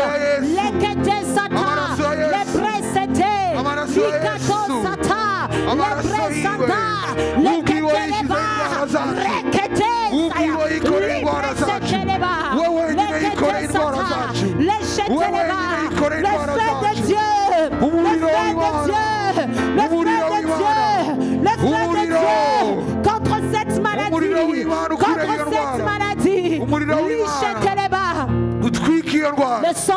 Jésus. Amaraso ya Le Yesu. sang de Jésus Amaraso ya Yesu. parle plus que le sang d'Abel. Avuga neza kurusha ya Le Abel. précato sata. Avuga Si ibyiza le kurusha sang ya Abel. d'Abel Niba amaraso ya Abel a créé une réaction de la part de Dieu, yaratumye Imana à ikora. combien plus? Nigute. Alléluia. Le sang de l'agneau. Amaraso Le y'Umwana sang de w'Imana. l'agneau. Amaraso Le y'Umwana sang de w'Imana. l'agneau. Amaraso Le y'Umwana sang de w'Imana. l'agneau. Au nom de Jésus. Mu izina rya Yesu. Au nom de Jésus. Mu izina rya Yesu. Alléluia. Au nom de Jésus. Au nom de Jésus. Mu izina Qui rya a Yesu. porté les iniquités.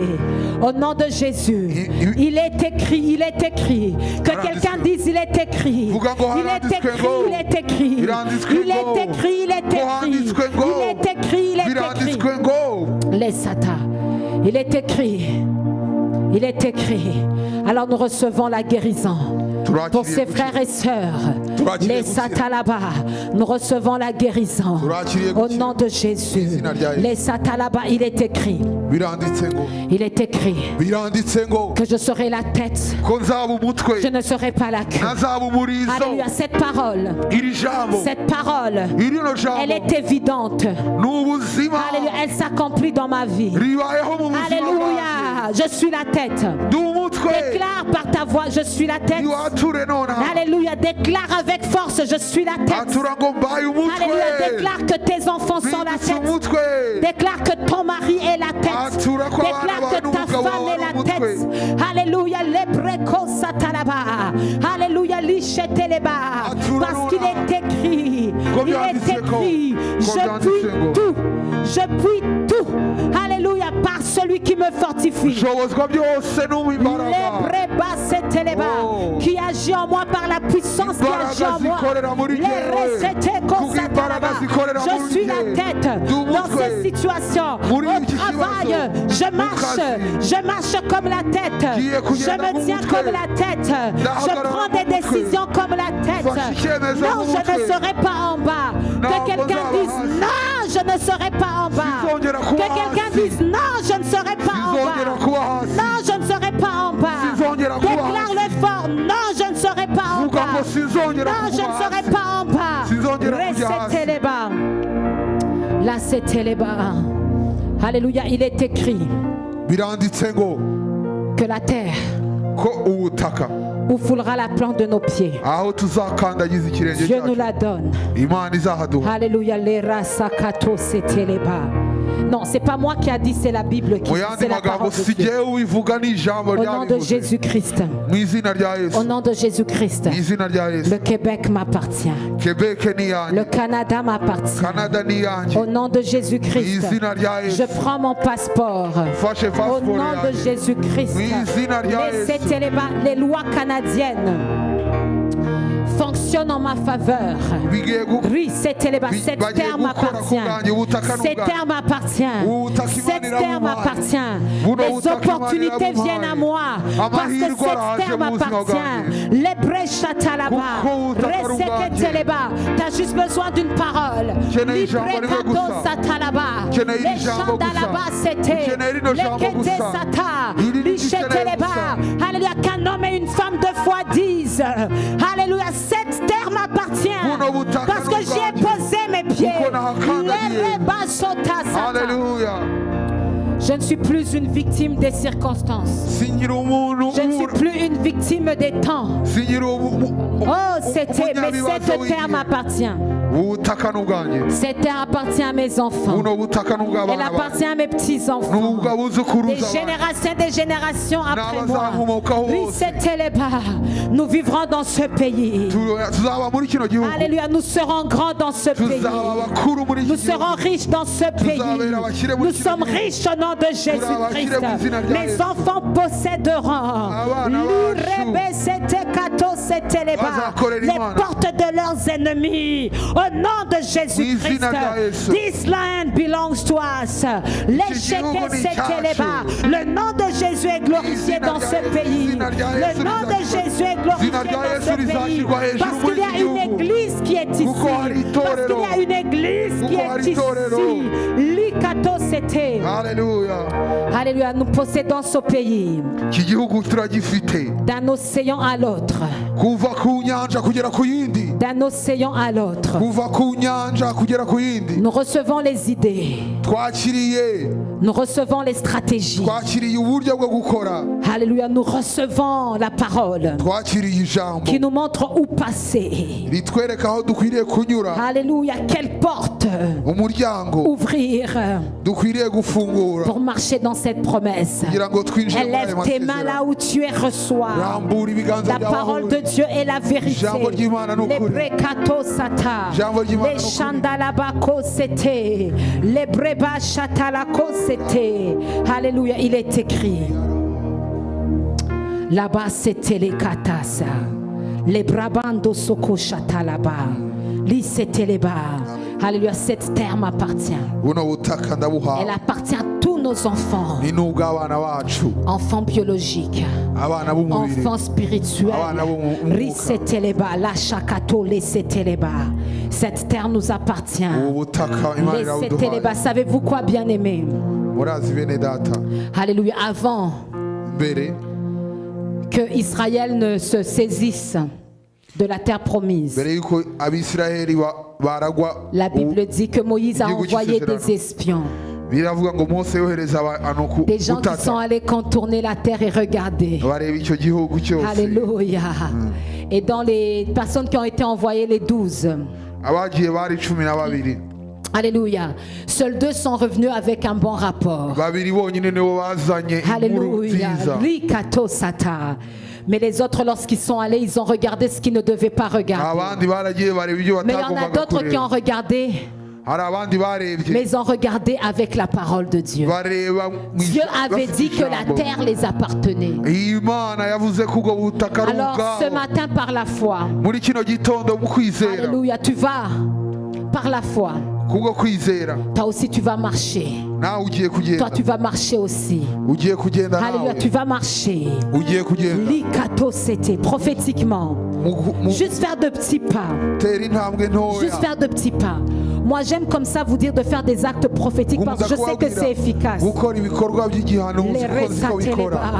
Allez, et toi, tu vas marcher avec la parole de Dieu. Hanyuma wowe ugendere muri iryo jambo, Parce que aussi quand le diable va t'attaquer, kuko satani oui, nagutera il va, umutwe dans les pensées, il va te faire tourner pour te dire que tu es vaincu. araza kukwereka yuko watsinzwe, Alléluia. Mais toi maintenant, tu vas tourner avec la parole de Dieu. ariko wowe ukomeze kugendana ijambo Alléluia. Lui, ry'Imana. c'est Teleko Satalaba. Haleluya. Que tu puis tout par celui qui te fortifie. Ushoboye Alors au byose, nom de Jésus-Christ, tu vas faire le tour des situations dans ta vie. hanyuma Tu vas faire le tour des problématiques qui étaient dans ta vie. Les rekato ugende satalaba. watura Les ukuraho chatalaba et tu vas dire ibibazo Dieu byose biri dit, mu buzima bwawe. il est écrit. Biranditse ngo Là-bas c'était les bas. genda watura ngo C'était les bas biranditse ngo que Dieu m'a donné cette ko terre. Imana yampaye Peu ubutaka. importe les factures que j'ai ce matin. Uko amafagitire Je mfite angana sais que kose, cette terre nzi m'appartient. yuko buno butaka Je ari sais ubwanjye. que cette terre Nzi ko buno butaka Imana m'appartient. yamaze Laissez les bas. kumuha. Je ne serai pas propriétaire d'une seule maison pour Dieu. Non, non, non, non, non, non, non, non. Je serai propriétaire de plusieurs maisons pour la gloire de Dieu. Les recettes et les bas. Nous serons forts dans ce pays. Nous serons puissants. tuzaba abanyembaraga Les muri iki gihugu. kesetele satalaba. Les kete satalaba. Licheteleba. Alléluia. Fais le tour des âmes que nous allons gagner pour le Seigneur. Oh, Les alléluia. prébandos seteleba. Les cheteleba. Je me saisis de l'orgueil par la foi. Je me saisis de Saint-Hubert par la foi. Je me saisis de Montréal par la foi. Je me saisis les breseteleba. D'un océan à l'autre. Je me saisis des nations. Parce que la Bible dit, demandez les nations. Je vous donnerai les nations. Je me saisis du Kenya. Je me saisis du Rwanda. Je me saisis du Burundi. Les Leba, c'était les bas. Les chetés les bas. J'annule. J'annule. J'annule. J'annule tout ce que l'ennemi avait prononcé contre ma vie. ibyo satani yatekereje Et byose je déclare ndatura que la parole de Dieu seule ko demeure. ijambo ry'Imana La ryonyine parole ari de ryo Dieu est rigumaho. efficace. Ko ijambo Les ry'Imana rébats, ari ryo c'était les rigumaho. bas. Je fais le tour de la tête jusqu'au pied Ko de ma ijambo vie. ry'Imana ari ryo rigumaho. Les c'était les bas. Alléluia, Les chants dans la bas. J'ai la santé de Dieu. J'ai la santé de Alléluia, Dieu. J'ai la alléluia, santé de alléluia, Dieu. alléluia, Les alléluia. rébats, Satan. Les Alléluia. rébats, c'est que les bas. Alléluia. Les rébats, dans la bas. Les chetés les bas. Juste une parole. Juste une parole. Juste une parole. Juste une parole. Juste une parole. Juste une parole. Juste une parole. Laissez-les là-bas. Et j'entends cette parole pour quelqu'un. Alléluia. C'est une nouvelle saison. C'est un nouveau commencement. Alléluia, libre satalaba. Les chatalaba. Les brekato seteleba. Si tu le reçois, dis gloire à Dieu, dis Alléluia. Les brechatalaba. Les sheketeleba. Les brepando sotoloba. Si tu es capable de prier en langue, élève ta voix et commence à prier. Les rebanda seteleba. Les keteleba chata. Les rebanda satalaba. Les rebando sotoloba. Je reçois le baptême du Saint-Esprit.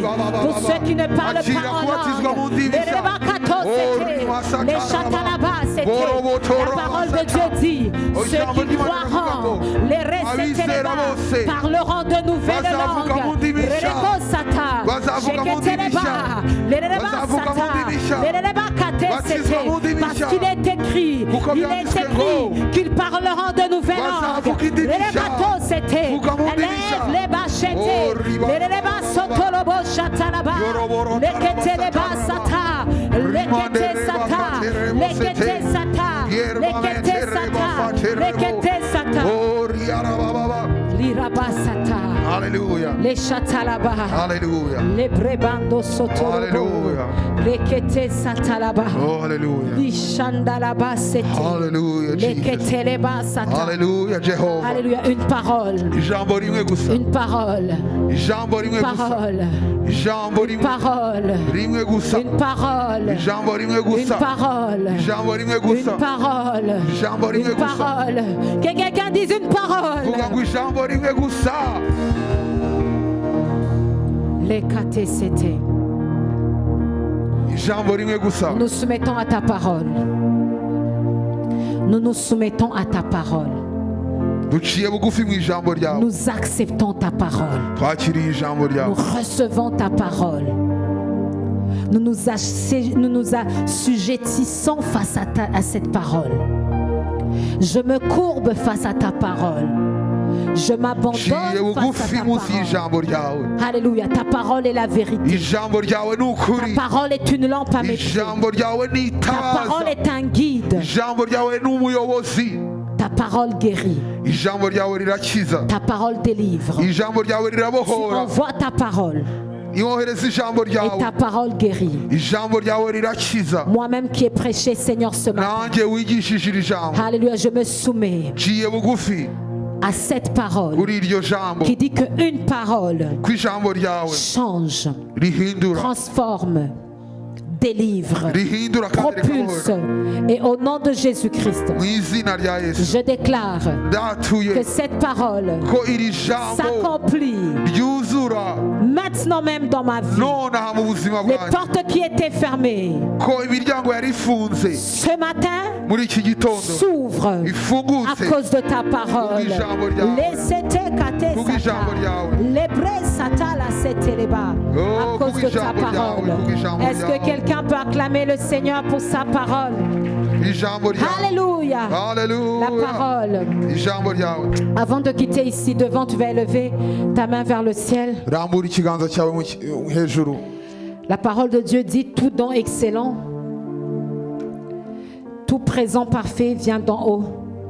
Ijambo ry'Imana ravuga ngo ibyiza byose turonka biva hejuru. Descend du Père des Lumières. Biva kuri data w'umucyo. En lui, il n'y a ni changement ni Muri we éclipse de changement. muri we ntago harimo agacu ko guhinduka. La Bible me dit, Bibiliya ambwira ngo Alléluia, que si je dis sur ta vie, ko ninatura ku buzima bwawe. Alléluia, que la face de Dieu brille sur toi.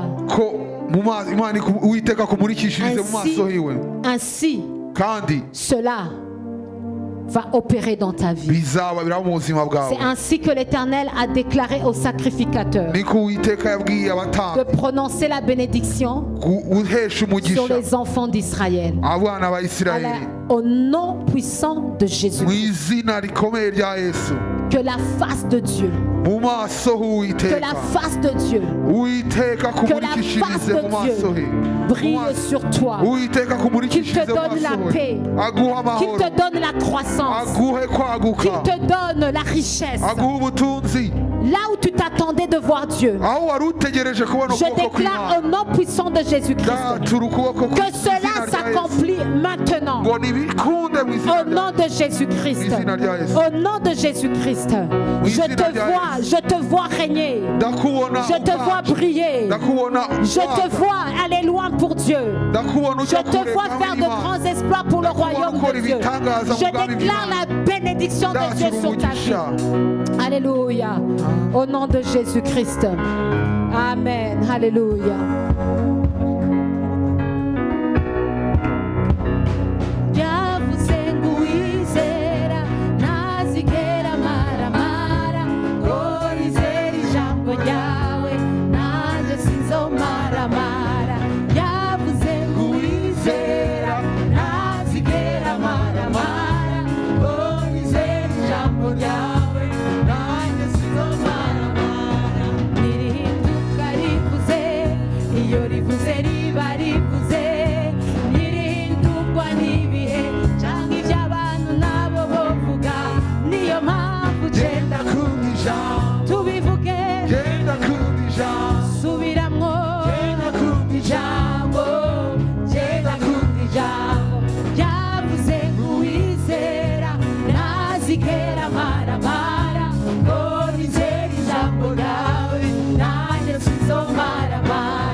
byose biranyerekeye atana kimwe kivuyemo ndanabibonye nanje nzibona niyo mpamvu ngenda kugisha bivuge ngenda kugisha subiramwo ngenda kugijambo ibyanditswe muri ico gitabo byose biranyerekeye atana kimwe kivuyemo ndanabibonye nanje nzibona niyo mpamvu ngenda kugisha tubivuge ngenda kugisha subiramwo ngenda kugijambo ngenda kugijambo.